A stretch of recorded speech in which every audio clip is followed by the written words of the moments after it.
ఎన్టీఆర్ గారు క్యాబినెట్ లోనే మంత్రి అయినారు అసలు? లేదు. ఎన్టీ రామారావు నన్ను కరువు మంత్రి చేసిండు. ఎన్టీఆర్ గారు 8 months ఉన్నాం ఓకే. కరువు మంత్రిగా.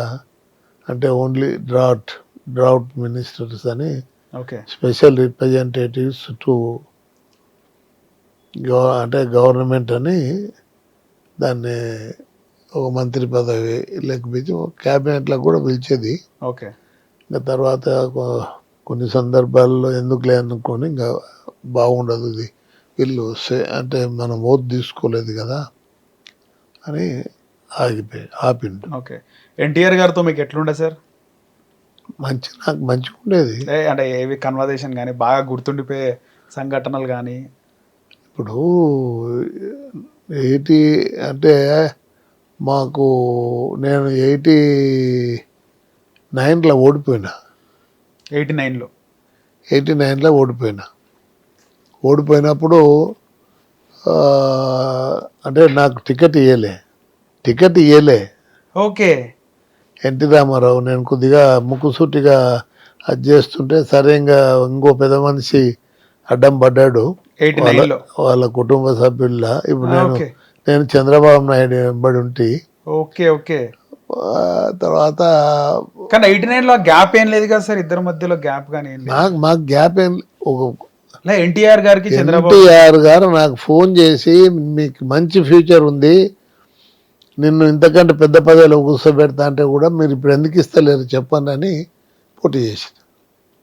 ఇండిపెండెంట్గా కొన్నిట్లతో ఓడిపోయినాక అప్పుడు పార్లమెంట్ ఎలక్షన్లు 91లో వచ్చినాయి.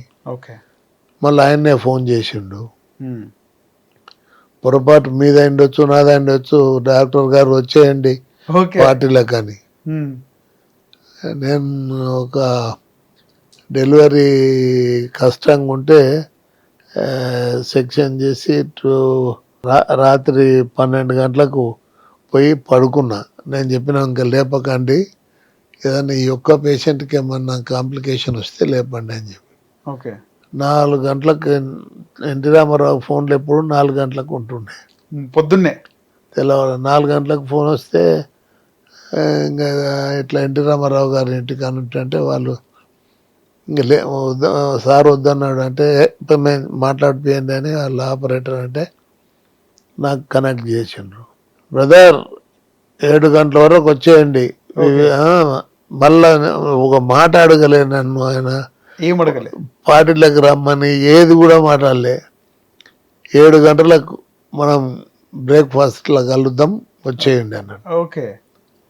ఇక నాకు డ్రైవర్ దొరకలే.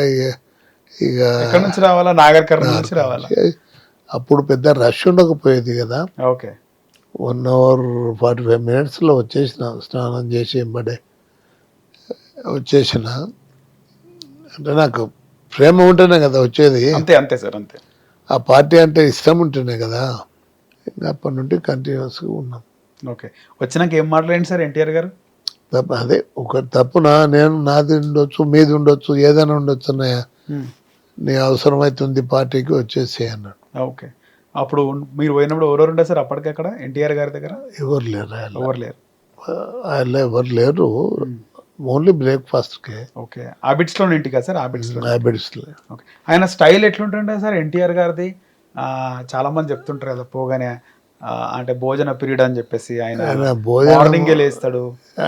అంటే కొబ్బరి చట్నీ పెద్ద తింటుంది కదా కప్పు, కొబ్బరి చట్నీ, ఇడ్లీ, దోశ, పొంగలి, తర్వాత ఏది పెసరట్టు, అన్ని రకాలు అవి చేస్తుండే. దాంట్లో మళ్ళీ స్వీట్లు చేస్తుండే. ఓకే. మార్నింగే చికెన్ అది ఇది పెట్టి పూరి పెడుతుండ్రు. కానీ మనమేమో 2 ఇడ్లీలు తినడం. ఓకే. నేను పొద్దున్నే నాన్ వెజ్ తో కూడా టిఫిన్ చేస్తుండే అంటారు సార్? నాన్ వెజ్ పొద్దున ఆయన భోజన పీరియడ్. నేనే ఉండి ఓ రోజు అడిగిన, ఏం సార్ మీరు డయాబెటిక్ ఇంత భోజనం చేస్తారు, అది ఇది స్వీట్లు తింటారంటే,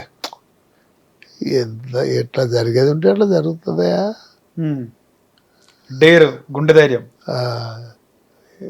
పాపం నాకైతే బాధ వేసింది ఆ రోజు ఆయన చనిపోయిన నాడు. చనిపోయిన రోజే సార్. అంటే నా నా నన్ను రాజకీయాలకు తెచ్చింది ఆయన్నే కదా. రైట్. అందుకోసం ఓసారి అట్లా వస్తుంటే ఎప్పుడు ఆ ఘాట్ దిక్కు చూస్తుంటా. ఎన్టీఆర్ ఘాట్ దగ్గర. మొన్న కూడా ఎవరు లేకున్నా ఇంకా ఊరికెళ్ళి కొంతమంది పిల్లలు వచ్చిండ్రి, వాళ్ళ పోయి ఘాటుకు పోయినాను. అవును సార్. ఘాట్లో పోతే మన రామకృష్ణ గారు, రామకృష్ణ గారు కలిసిండ్రు, మేడం పురంధరేశ్వరి, భువనేశ్వర్ మేడం కలిసిండ్రు. నాకు మొన్న కూడా అంటే నేను నా మీద ఉన్నన్ని కేసులు తెలుగుదేశంలో ఇంతవరకు ఎవరి మీద లేవు. అట్లా రాజశేఖరుడి నేను ఆడ ఇట్లా ఉన్నాను అంటే ఈడ ఇంతమందిలో ఉంటే నేను గాడ కూర్చొని ఉంటే ఆ ముందలోళ్ళను నా మీద నేను ప్రథమ ముద్దాయిని అని పెడుతుండే ఆయన. మీ మీదే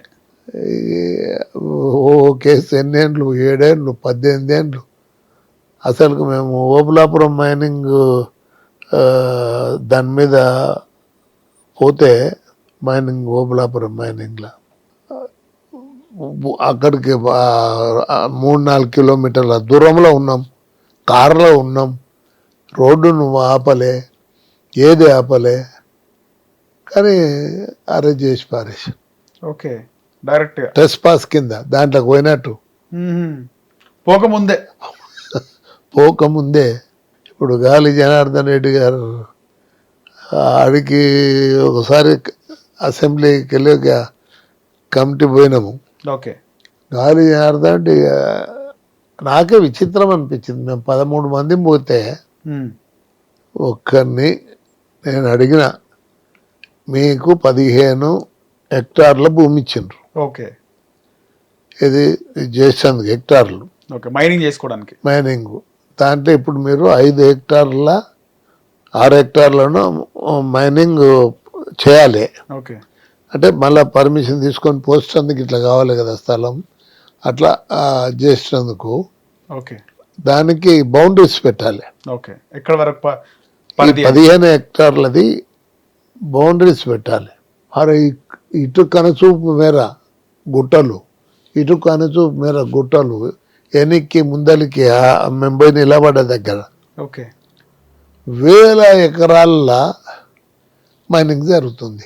1000 ఎకరాల ఇక్కడ కర్ణాటక ఏరియాలో అదే అయిపోయింది. అంటే అది బార్డర్. ఓకే. చేస్తున్నాడు. నేను చెప్పిన ప్రెస్ వాళ్ళంతా నన్ను చుట్టుముట్టిండ్రు. ఓకే. నేను చెప్పిన మాకు బౌండరీస్ చూపించండి, పిల్లర్స్ పెట్టాలి as per rule. Pillars add ఉన్నాయి ఉంటాను నేను, కానీ నన్ను రమ్మంటే ఫర్దర్గా నేను రాను, ఇక మీరు అంటే వాళ్ళు హెలికాప్టర్లు పెట్టి తీసుకుపోతుంది. అరే నాయన మేము అన్ని చూసినాం హెలికాప్టర్లు కానీ ఏమొద్దు అని రాను అని డిఎఫ్ఓతోని బాగా కోపమై, ఓకే, ఫారెస్ట్ ఆఫీసర్ పైన కమిటీ వస్తుంది అన్నప్పుడన్నా మేము పాతిచ్చి పెట్టాలి కదా, ఎక్కడ నీకు ఇచ్చిండ్రు అనేది కనుచూపు మేరలు ఎక్కడైనా చేసుకోవచ్చు అన్నట్టు అంటే ఎట్లా అని ఆ విచిత్రం. ఓకే. అది ఇంకో